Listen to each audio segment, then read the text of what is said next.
Słyszycie to? To dźwięk wolności. Myślisz pustynia i co widzisz?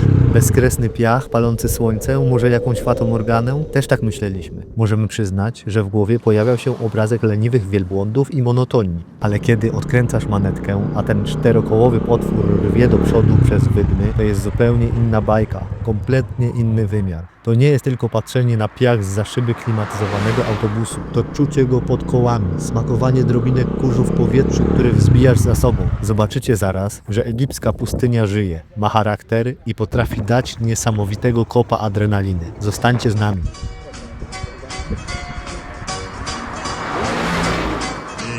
Siemanko, ekipa Pies Turysta z tej strony. Witamy Was w kolejnym odcinku prosto ze słonecznego Egiptu. Jak wiecie, uwielbiamy odkrywać miejsca, nie tylko te z pierwszych stron przewodników. Wybraliśmy Marsa Alam, bo słyszeliśmy, że jest tu trochę spokojniej niż w bardziej znanych kurortach, bardziej autentycznie. No i wiecie co? Spokój jest fajny, plaża jest super, ale czasem trzeba poczuć trochę więcej emocji, trochę wiatru we włosach i kurzu na zębach. Dlatego dzisiaj zamieniamy hotelowy basen i leniwe plażowanie na coś znacznie bardziej dynamicznego i powiedziałbym pierwotnego. Ruszamy na podbój egipskiej pustyni kładem. Zapnijcie pasy, bo będzie się działo. Najpierw logistyka. Te bestie czekały na nas tuż pod hotelem Nowotel w Marsa Alam, więc odpadł problem z dojazdem czy szukaniem wypożyczalni gdzieś w okolicy. Super wygodnie. Cała procedura wynajmu była banalnie prosta. Chwila rozmowy po angielsku, łamanym na migowie. Pokazali co i jak, no i oczywiście pan. Te 50 dolców za dwie osoby na jednym kładzie na kilka godzin naprawdę fajnej przygody jest dobrym dealem. Zwłaszcza porównując to do cen innych zorganizowanych atrakcji. Dostaliśmy też szybki, naprawdę bardzo szybki instruktaż bezpieczeństwa w stylu to jest gaz, to jest hamulec, starajcie się nie wywrócić i trzymajcie się grupy.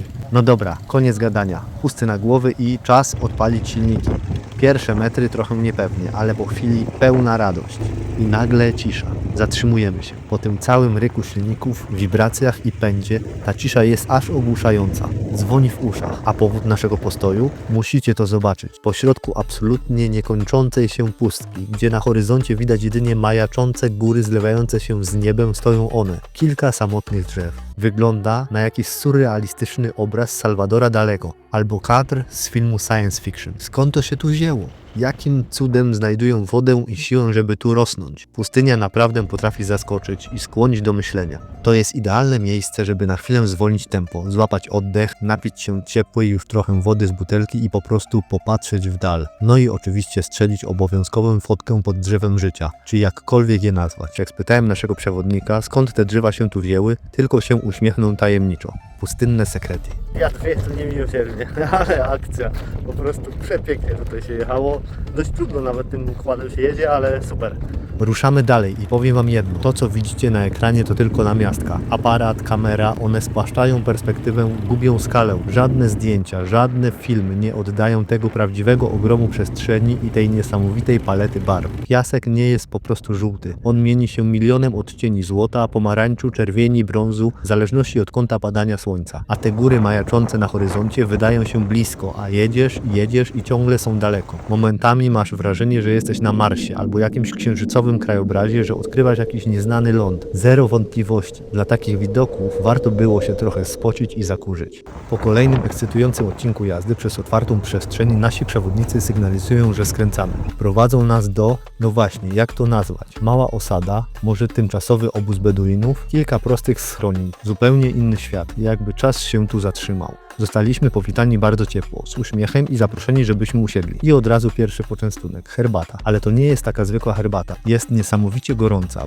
bardzo słodka, z intensywnym aromatem świeżej mięty, podana w małych, grubych szklaneczkach. Piliśmy ją powoli, siedząc na ławkach, czując piasek pod stopami i słuchając opowieści przewodników o życiu na pustyni. Niesamowity klimat, taka chwila autentycznego doświadczenia, bez turystycznego lukru. A potem zobaczyliśmy coś naprawdę fascynującego. Tradycyjny wypiek chleba. Jedna z kobiet zręcznie formowała cienkie placki z ciasta i kładła je na wielkiej, rozgrzanej blaszy umieszczonej nad paleniskiem. Obserwowanie tego było hipnotyzujące. Ta precyzja ruchów, ten unoszący się w powietrzu zapach świeżego pieczywa zmieszany z dymem, po prostu obłędny. Oczywiście, że musieliśmy spróbować. Dostaliśmy po kawałku. Jeszcze ciepły, lekko dymny posmak. Rewelacja. W takich prostych rzeczach kryje się najwięcej smaku.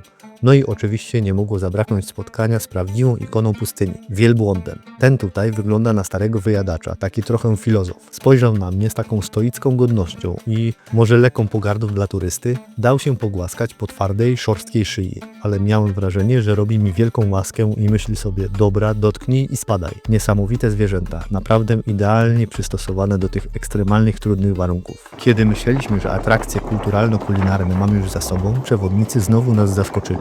Krótki postój dosłownie kilka minut dalej u lokalnego hodowcy kóz. I powiem wam, przygotujcie się na atak słodkości. Poziom uroku tych zwierząt, szczególnie tych małych kózek, wybił poza wszelką skalę. Takie ciekawskie, trochę nieśmiałe, z tymi swoimi małymi różkami i zabawnymi brudkami. Jedna z nich była wyjątkowo odważna i pozwoliła się wziąć na ręce, ależ to było miękkie i ciepłe. Taki mały, puchaty, beczący akcent w tej surowej, spalonej słońcem pustynnej scenerii. Aż żal było ją odstawiać. Serio, sami przyznajcie, kto by się nie rozczulił.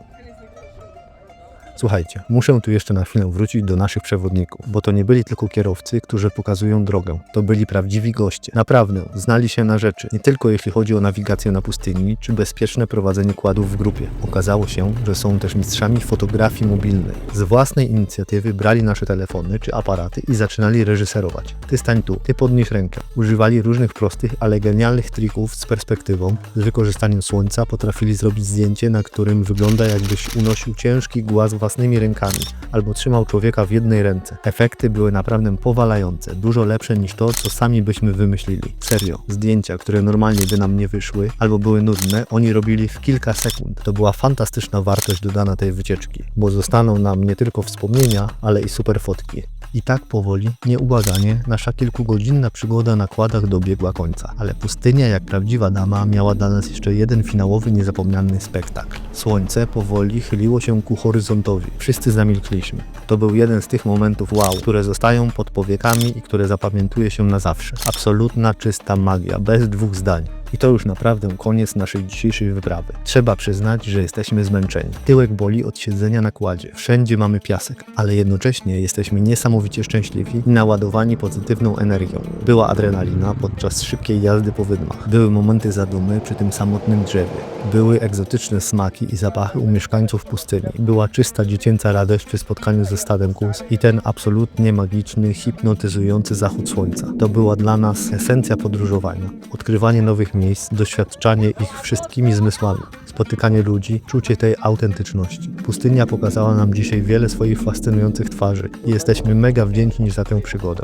Mamy nadzieję, że chociaż trochę udało nam się przekazać ten klimat i niepowtarzalność takiej aktywności. Jeśli tak, jeśli podobał wam się ten film i chcecie więcej takich relacji z naszych podróży, zarówno tych bliższych, jak i bardziej egzotycznych, to wiecie co robić. Wasz kciuk w górę pod filmem i kliknięcie w ten czerwony przycisk subskrybuj to dla nas największa motywacja i sygnał, że to co robimy ma sens i warto tworzyć dalej, zabierając was ze sobą w kolejne miejsca. Dajcie też koniecznie znać w komentarzach, co myślicie o takiej formie spędzania czasu w Egipcie. Wolelibyście leżak czy kłada? A może byliście na podobnej wycieczce? Podzielcie się wrażeniami. Dzięki wielkie, że byliście z nami do końca.